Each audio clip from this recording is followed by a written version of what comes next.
everybody, and welcome to the inaugural edition of the Layman Rap Podcast. I am your host, Mr. 215, Irving Henderson. On today's show, we'll break down the NFL playoffs and wild card weekend. We'll look back on the college football playoff semifinals and discuss the All-SEC National Championship game between Alabama and Georgia. What's going on with the Philadelphia 76ers and Markelle Fultz's injury? And in our weekly rant, we will talk about the state of Big Five basketball. So sit back, relax, grab a beverage, lend me an ear for a few minutes. This is the Layman Rap Podcast.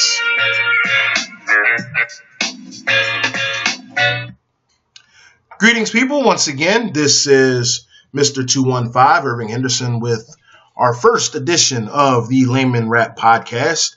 I'd like to formally introduce myself before we get into everything.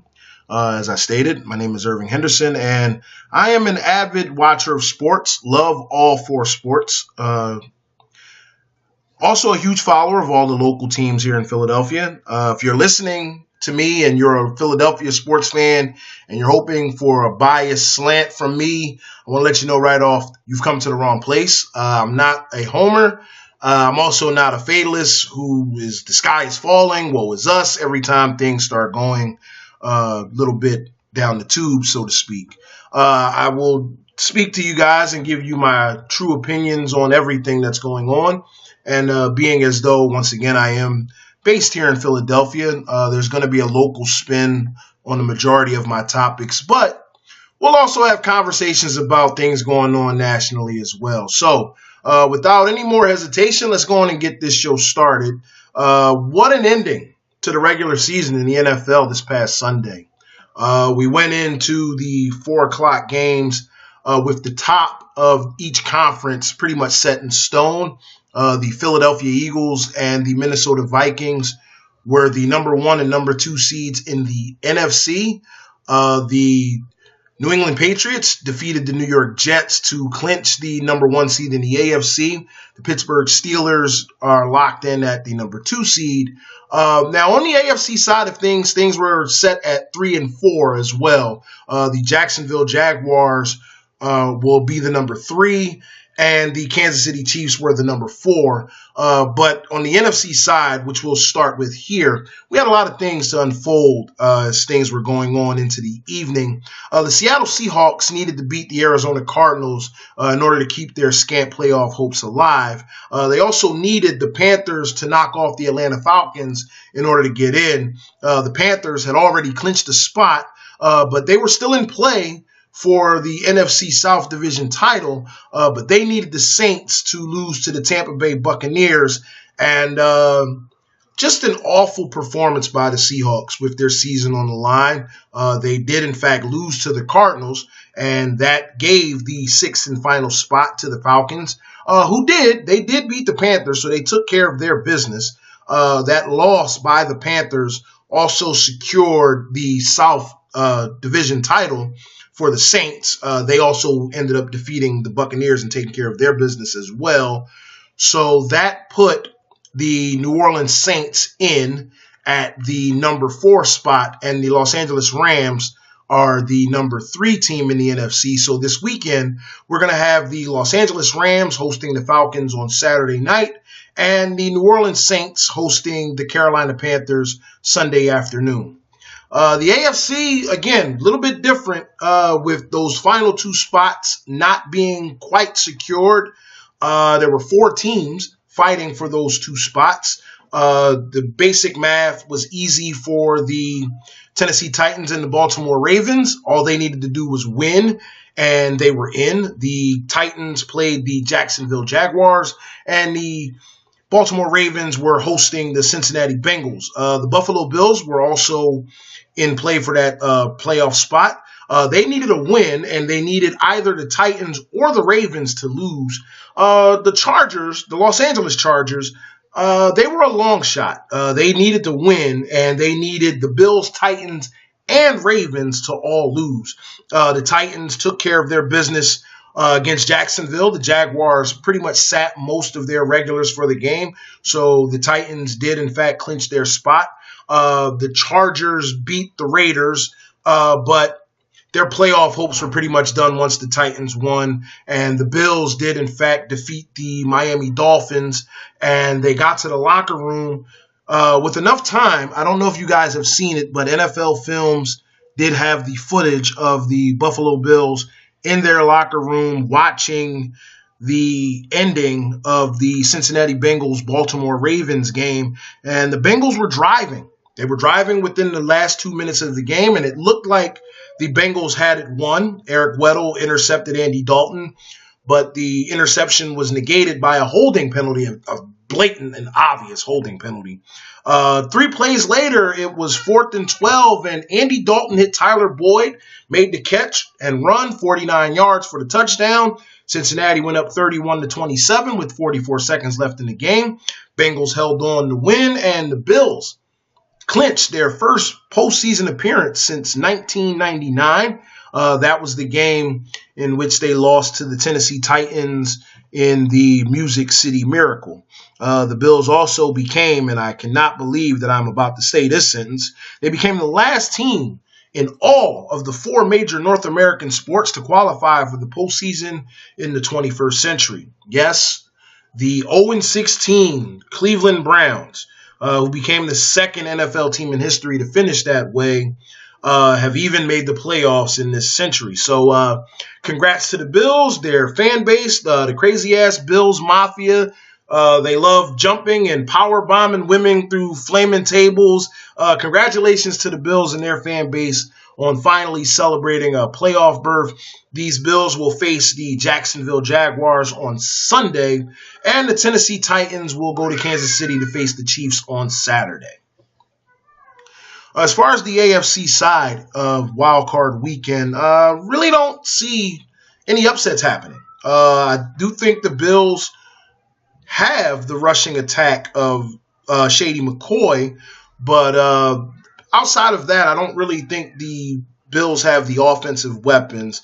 And there is a report coming out of Buffalo that McCoy is dealing with an injury, and he may or may not play this weekend. But again, this is also a team that tried to sabotage their own playoff hopes. You guys remember they benched Tyrod Taylor in favor of Nathan Peterman in their game in Los Angeles against the Chargers, and Peterman went on to throw 5 interceptions in the first half of that game, and the Bills pretty much had to scramble back to Tyrod Taylor. I just don't see it. I don't see the Bills going into Jacksonville and finding a way to beat that defense. Blake Bortles has been much maligned for his entire career and even this season, despite the successes of Jacksonville. But as long as Blake Bortles doesn't come out and, throw this game away, I expect the Jaguars to win and win comfortably. It's difficult to get a read, pun intended, on exactly who the Kansas City Chiefs are this year. Are they the team that began the season 4-0, including just walloping the New England Patriots on opening night? Are they the team that lost 6 of 7 in the middle of the season, including 2 bad losses to the New York Giants and New York Jets, who combined won 8 games? One of the knocks on head coach Andy Reid has been throughout his career, he's a pretty good regular season head coach. But once the stage gets bigger and the lights get brighter in the postseason, teams don't seem to have that same level of success. This is a head coach who's won 1 playoff game in his last 5 playoff berths, and his teams have lost 6 of his last 7 playoff games. I don't see the Chiefs making a whole lot of noise here in the postseason. I think they should be able to handle Tennessee on Saturday. Tennessee also dealing with a running back injury. It was reported that DeMarco Murray will likely be out for this game on Saturday. So officially, my predictions on the AFC side, I'm going with the Chiefs and Jaguars to win this weekend. On the NFC side, a little bit tighter. We're going to start with the late game Saturday. That'll be between the defending NFC champion Atlanta Falcons and the winners of the NFC West, the Los Angeles Rams. And what a difference a year makes, right? This Rams team was not very good a season ago. I don't think anyone saw this coming. Not this season, and not with the a measure of success that the Rams have had this year. This team has spent most of the year battling for the top spot in the conference, and they went into Seattle up at CenturyLink Field, where a lot of teams are fortunate just to, play the Seahawks close. And they blitzed the Seahawks 42-7 back in mid-December. And believe me, it was as bad as the score would indicate. They really ran all over Seattle's famed Legion of Boom defense and put a whooping on them. As we said earlier, the Falcons did not clinch a spot in the playoffs until this past Sunday.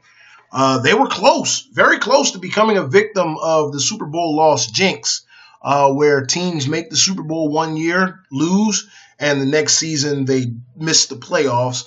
But they were able to make it, finding a way to defeat Carolina, as we spoke about earlier. And that loss in Super Bowl 51, just a monumental loss by the Falcons. And they heard all of the 28-3 jokes during the offseason and even throughout the season. There was a guy on NFL Network Top 10 special.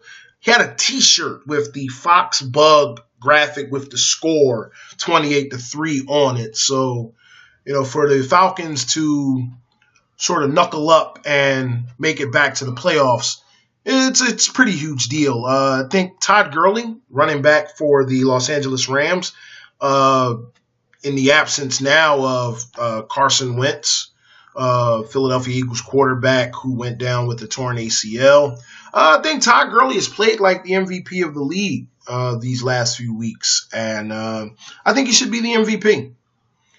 I think he should be the MVP of the National Football League this year. I know that the writers are likely going to ride the Tom Brady thing to the death, so I think you can expect Tom Brady to win most valuable player of the NFL this year. But I honestly, in my humble opinion, I think Todd Gurley is the MVP of the league.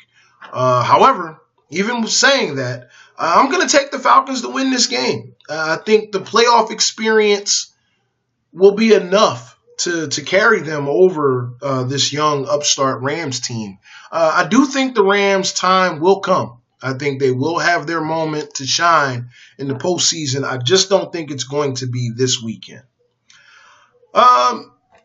Best game of the weekend, all weekend, in my opinion, will be the game that's going to close the show for Wild Card Weekend. It'll be the NFC South rival New Orleans Saints and Carolina Panthers meeting for the third time this season. The Panthers were swept by the Saints during the regular season.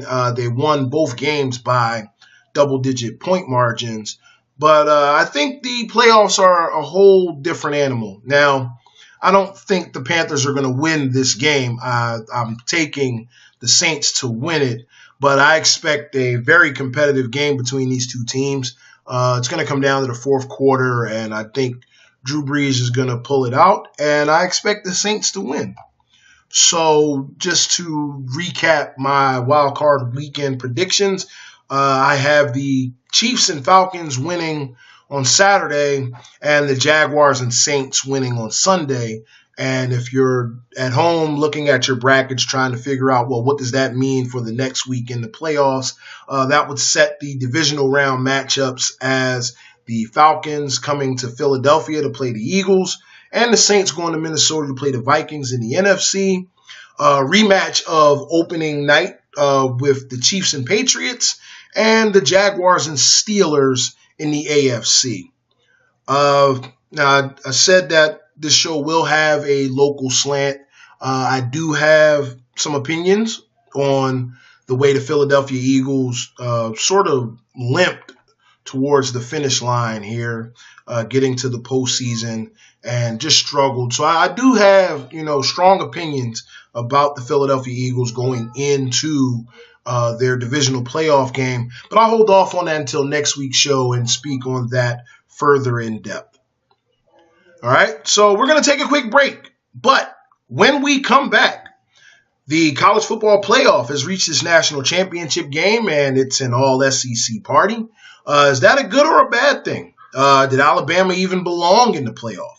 And is there a concerted effort to keep teams that aren't in Power 5 conferences locked out of the playoff? We'll have that conversation and much more when we return. You are listening to the Layman Rap Podcast. We'll be back in a bit.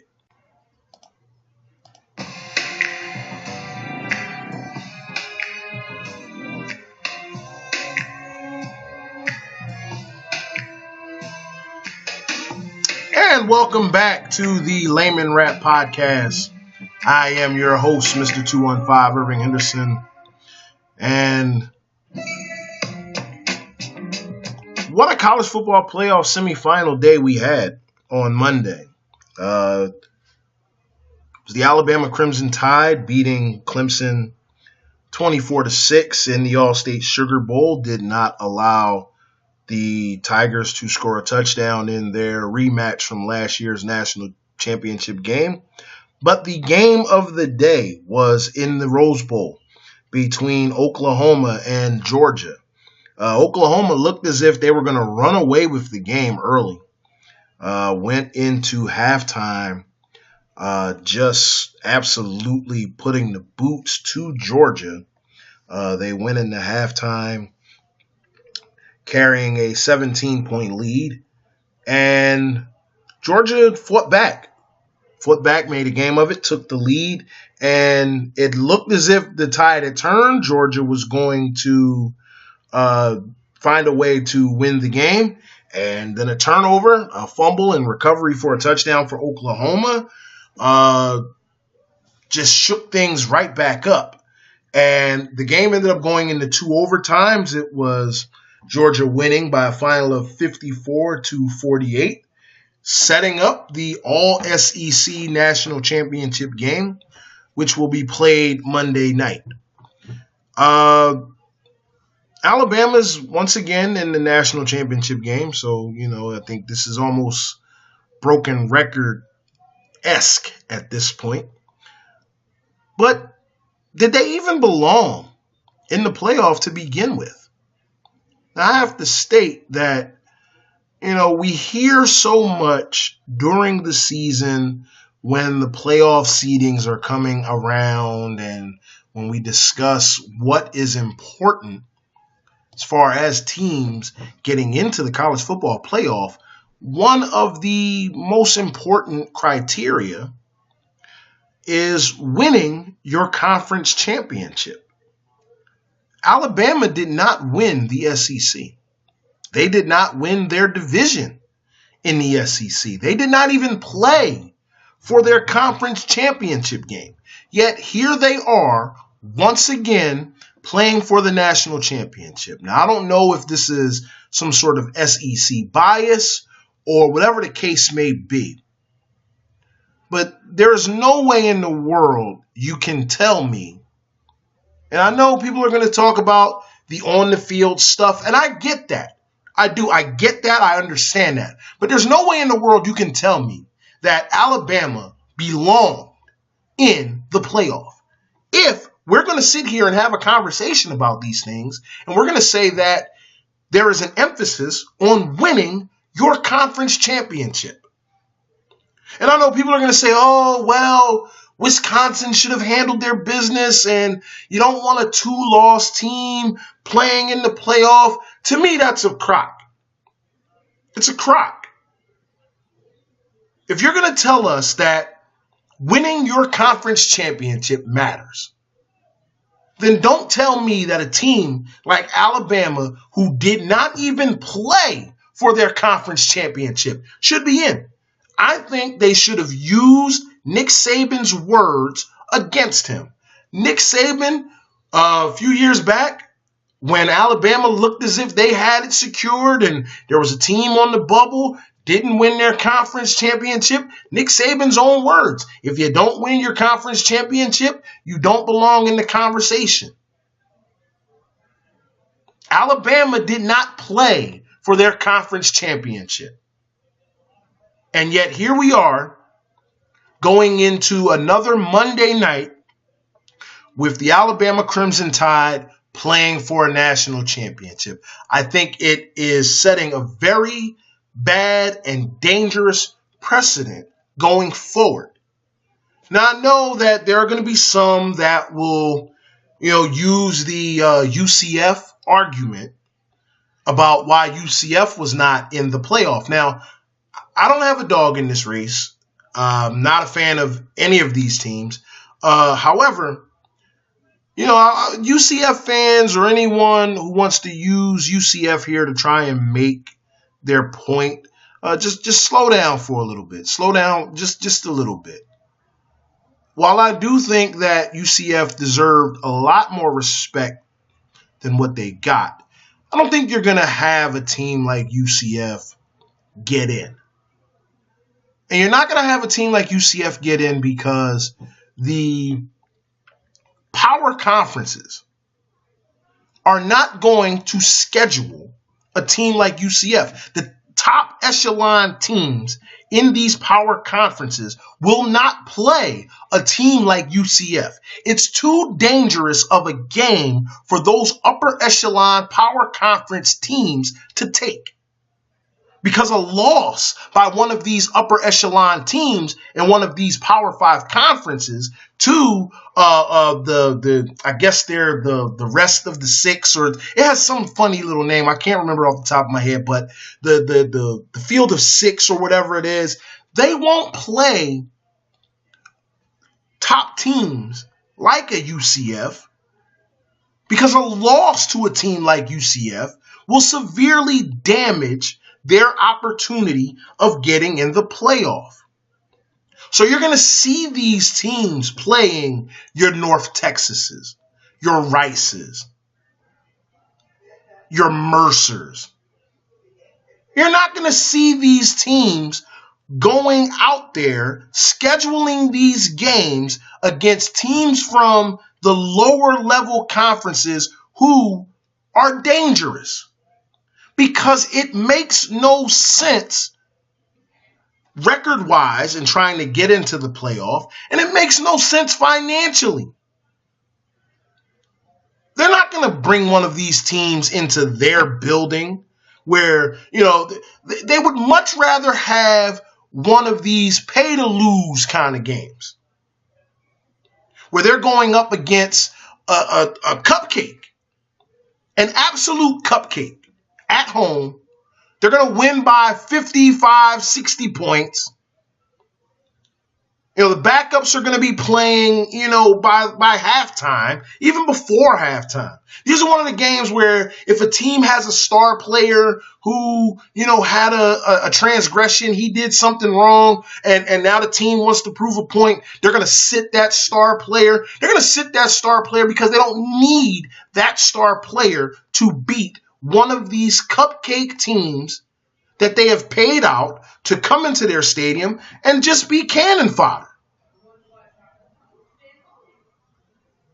And one of the things Scott Frost said that I do find interesting, Scott Frost, head coach of UCF, who's moving on to Nebraska now, one of the things he said that I found quite interesting was that he felt as though there was almost like a concerted effort to keep UCF from getting at a certain point with their ranking. And Mr. Frost, I want to let you know, you may be right, but I don't think that there was at any point where no matter what you did, no matter who you beat, that the committee was ever going to put UCF in the top 6. Top 10, maybe. Top 8, you're pushing it. But I don't think UCF was ever going to get any serious consideration to be in the top 6, where if one of those teams in front of them should fall, they could backdoor their way into the playoff, sort of like how Alabama did. Now, this is, again, I'm not speaking about how Alabama is as a team. I don't want this to get misconstrued as if I'm saying Alabama is not a good team. It is very likely that Alabama is the best team in the country. But when you're talking about a system that was designed to sort of clear up the controversy of the national championship game, you cannot reasonably express to me how a team that did not even play for its conference championship belongs in this conversation. The system needs to be fixed. There may need to be teams added in, or maybe, just maybe, these voters should stick to exactly with what they said was going to be the determination for the top 4 teams getting in. If you don't play for, or if you don't win your conference championship, you should be automatically out of the conversation. We'll be right back with more of the show. We'll discuss the Philadelphia 76ers, what's going on with Markelle Fultz. Is he hurt? Is he healthy? How did he get hurt? When did the team know? And what exactly is going on with, yet again, another injury situation that the Philadelphia 76ers are having to deal with? We'll have that, and I'll speak on the status of Big 5 basketball right now. So, we'll be right back with more of your Layman Rap Podcast.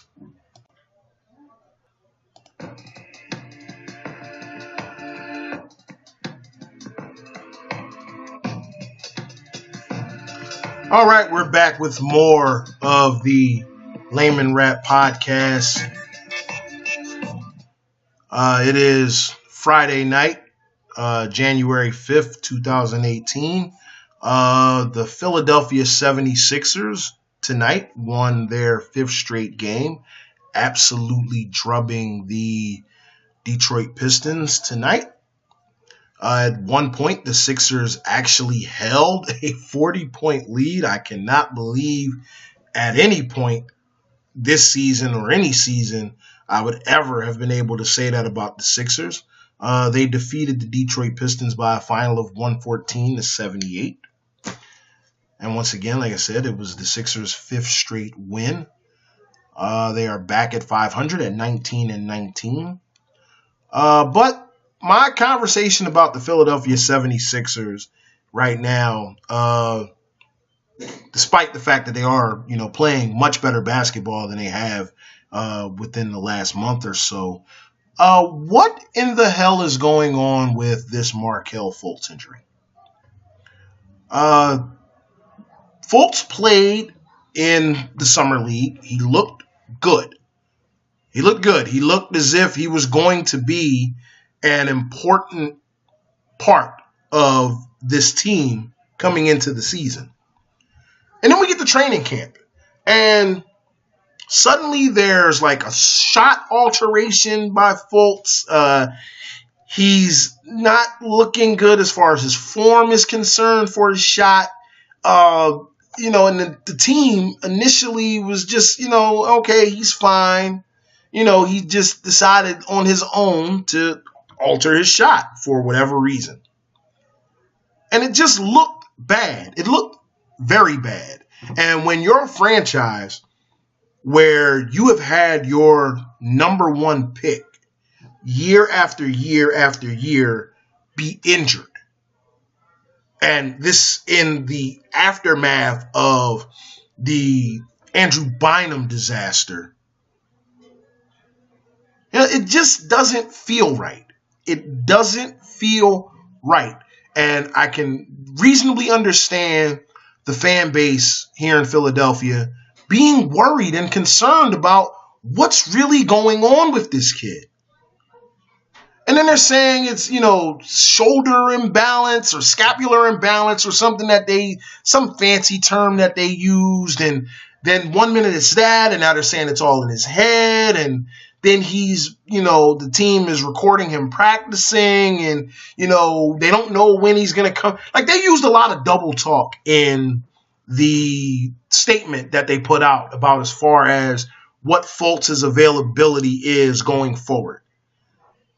And it's starting to feel as if this franchise is not being upfront with what's going on. And the big thing is, when exactly did Fultz get hurt? And clearly it had to have happened at some point in time after Summer League and before training camp. Was he hurt at a pickup game? That rumor went floating out earlier, that he had hurt himself playing a pickup game and landed on his shoulder funny. And now they're saying it could have been a non-basketball injury where he injured himself while riding a BMX bike. Who knows? But the point is, at what point does this team, this franchise, give their fan base the 100% honest truth? When do we get the truth about what's really going on with Markelle Fultz? You're given a time frame of when this kid is supposed to come back. And if we listen to that time frame, and that time frame was set where it was supposed to be set at, he should have been playing Christmas Day against the Knicks. And here we are, we're a week beyond that, and this kid has still not hit the floor. I mean, it's nice that he's back to being in practice and working out, and, they're saying he's getting closer and closer. But are we about to see another situation where they shut this kid down for the year? Where they just say, you know what, let him play next year. I mean, there's nothing at stake as far as like Ben Simmons' situation where, you're looking at it and saying, okay, well, he's in play to win Rookie of the Year. He didn't play a single game in the regular season. We'll sit him and play him next year. This is a kid that's already started playing. So if you're going to shut him down for the season, just shut him down for the season. Tell the fans, hey, we'll see the kid, for the 2018-19 season. Of course, that's not going to go over very well with this fan base, especially when we've seen this with Nerlens Noel, and we saw this with Joel Embiid, and we saw this with Jahlil Okafor, and we saw this with Ben Simmons. Just tell the fans the truth about what's going on. If the kid is not set to play for another 3 weeks, then say that. But don't put out, excuse my term, don't put out bullshit statements and expect the fan base, after the years that they have endured sticking by this franchise, despite all of the things that this franchise has done to mess with this fan base and their feelings about this organization. There was a point in time where I could tell you that the Sixers were competing to be second as far as, the fever pitch behind that franchise in the city of Philadelphia. I don't think anyone is ever going to top the Philadelphia Eagles here. I don't think that's going to happen. I think the Eagles will solidly remain the number one most beloved franchise in the city of Philadelphia. But I think number two can be fought for by either of the remaining three. And I think there was a legitimate point, especially during the AI era, that the Sixers were solidly number two in this city. This team fell not just to mediocrity, but to the point where fans were apathetic towards the Sixers. There was no excitement about going to see a Sixers game. There were times this team was battling for playoff positions and they could barely get 10,000 fans in that arena. And you see the promise this franchise has with Joel Embiid and Ben Simmons and you're looking at it and you're thinking, okay, well, Markelle Fultz now is going to be the final piece of what was the process. And the process should be over now. And it's January, and Fultz has not played since the first week of the season. So I implore the Philadelphia 76ers, just be forthright with the fan base and tell the fans what's really going on with Markelle Fultz. All right, so we'll be right back with our final segment. We'll speak about the current state of Big Five basketball here in the city of Philadelphia. Taking one last break, and then we'll be back with the Layman Rap Podcast.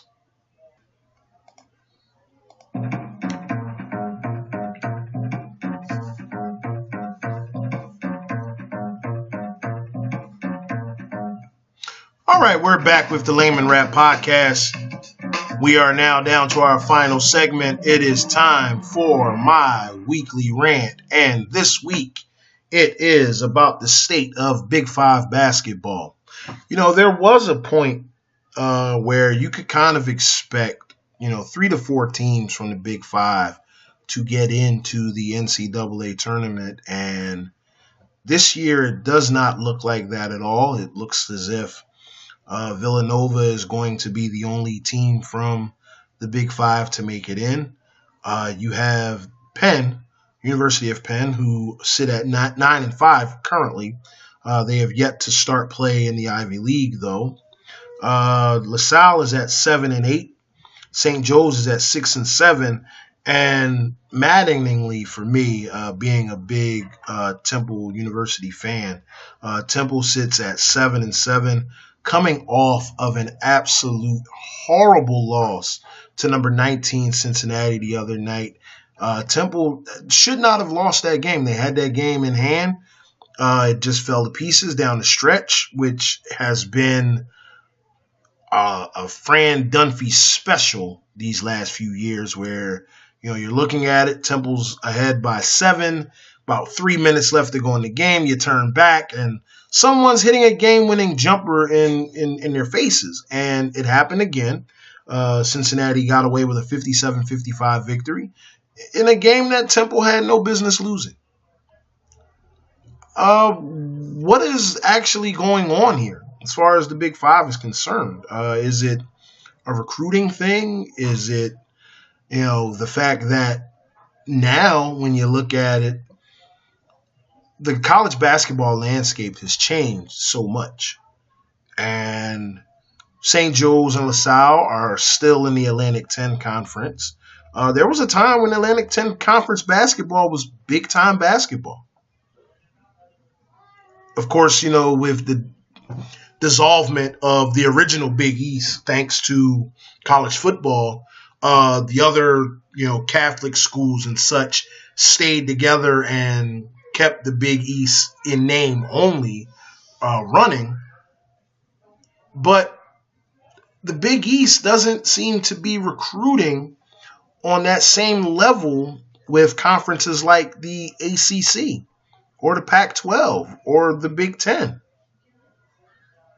And I know Villanova is, a few years removed from a national championship, but I don't want to, make it seem as though it's Nova specific. On a whole, the Big Five has been downtrending for at least the last 6-7 years. And it would be lovely to see, this city conference, return back to a day when, there were multiple teams getting in and having a legitimate shot to make noise in the tournament. Right now, it's a Villanova city. It's a Villanova conference. Villanova is dominating the Big Five in a way that we haven't seen a team do in a very long time. So hopefully, we can get back to a point where the Big Five is important again on a national stage. And I don't just mean one team.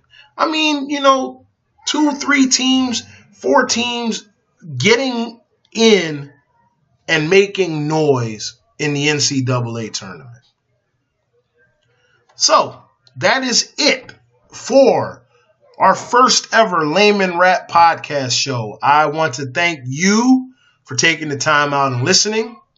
We'll be back next week with another show. Again, as I said, we'll speak about the divisional playoffs and the NFL going forward as we get closer and closer to Super Bowl 52. We'll also have some other things on deck next week. Hopefully, once again, I can get your ear for a few minutes. So, once again, thanks for listening. I am your host, Irving Henderson, Mr. 215. This has been the Layman Rap Podcast. So long, everybody.